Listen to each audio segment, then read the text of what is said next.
the most successful and powerful male in a group, such as a wolf pack.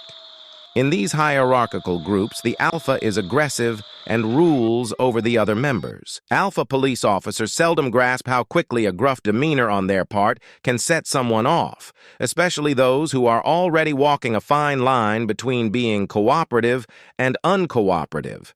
This is how contacts escalate. Stir in an alpha's massive ego, and I dare anyone to convince me that this is a more effective form of communication. You probably remember this incident that occurred at a substation of the Youngstown, Ohio Police Department, where this young man came in and he was determined to get a message to the chief of police, but he wasn't violent, he wasn't loud, he wasn't belligerent, he was persistent. And he's interacting with an officer on our side of the window. Now, I'm not going to go through the details right now. The video will explain what's going on, but what I need to say up front is this.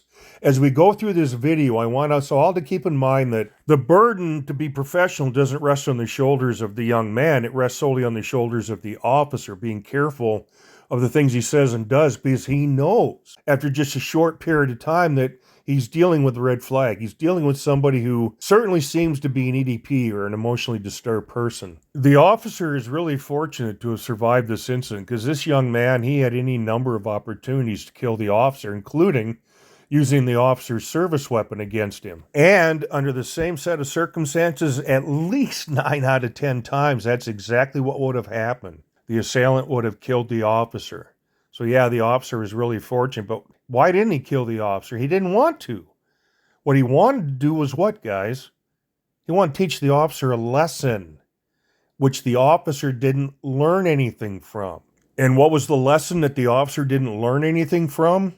Is that there are times when all it takes to set someone off is for them to be disrespected by a cop. Don't be an asshole on purpose. The police department, the man who you see here in the red shirt, who was later identified as Keyshawn Sims, approached the lobby of the department's auxiliary office, demanding to speak to the police chief. Okay, I'm not exactly sure what you're talking about. Talk to like your chief or something. The chief only talks to people if they make an appointment. You have to make an appointment with the chief to see him. You have to call him or something. Okay.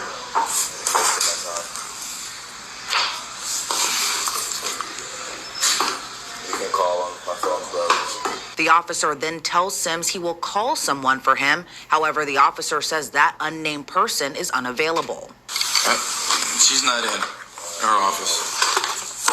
And that's when the discussion takes a turn, as the officer tells Sims he is unable to help him and asks Sims to leave. Yeah, but everybody you need to talk to, that you want to talk to, you have to make an appointment to see them. Well, that's the way it's going to be. You can say no all you want. Okay. I have someone who actually needs help. Can you have him? Sir, don't be difficult. Just, there's no one that will talk to you. Words matter. In this case, one word. Just curious if you caught it. And that word is will. No one will talk to you, as though, while they're available, they just choose not to want to talk to you. I bet that's how he took it. That's how I take it. He just got the big brush off. And that's not helpful. No. Because you're talking about some kind of manifestation. You know what that tells me? What? That you're mental. Shoot and score with that one. You're mental. You're crazy. You're insane. You're mental. Good job, officer. You know, that was totally avoidable. It came out of his mouth only because he wanted it to. He could have not have it come out of his mouth. You idiot. You're mental.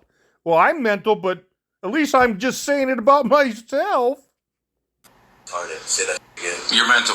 Come say it to my face. The officer then gets up from his desk and walks to the lobby area where Sims can be seen waiting for the officer. Say it. You have to leave now, sir. Or what? You have to leave now, sir. Call someone right there. I'm not calling anyone. Yeah, you have to leave. Why? Leave. Make me leave. Leave. Make me leave. Make you leave? Yeah. And then the confrontation turns physical. Make me leave. Make sure this is on. You have to leave, sir. Make me leave. Say that again. You called me Say that again. You're mental.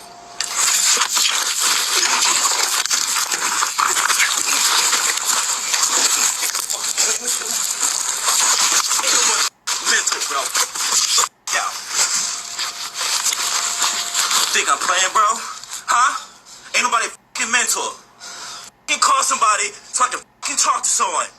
The officer tells Sims to get off of him, but shortly after, another physical confrontation happens again between the two. Say that again. Say that again. We can do this all day. Yes, we can. Yeah. Seconds later, the officer then pulls out what appears to be his service weapon and points it towards Sims, and both get into yet another physical altercation.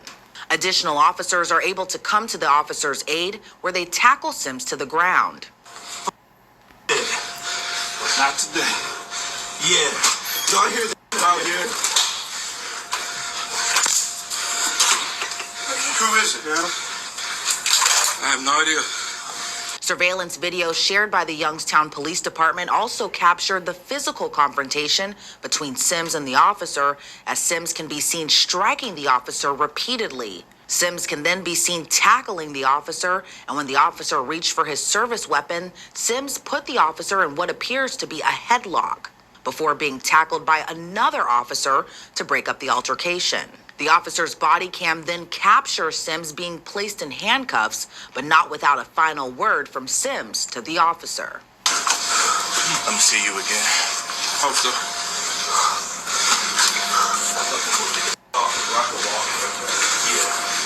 Thank you. Punch.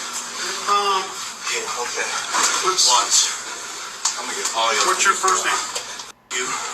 That's what it is. Sims was eventually taken away in a squad car and charged with assault on a peace officer, menacing, obstructing official business, aggravated robbery, and intimidation.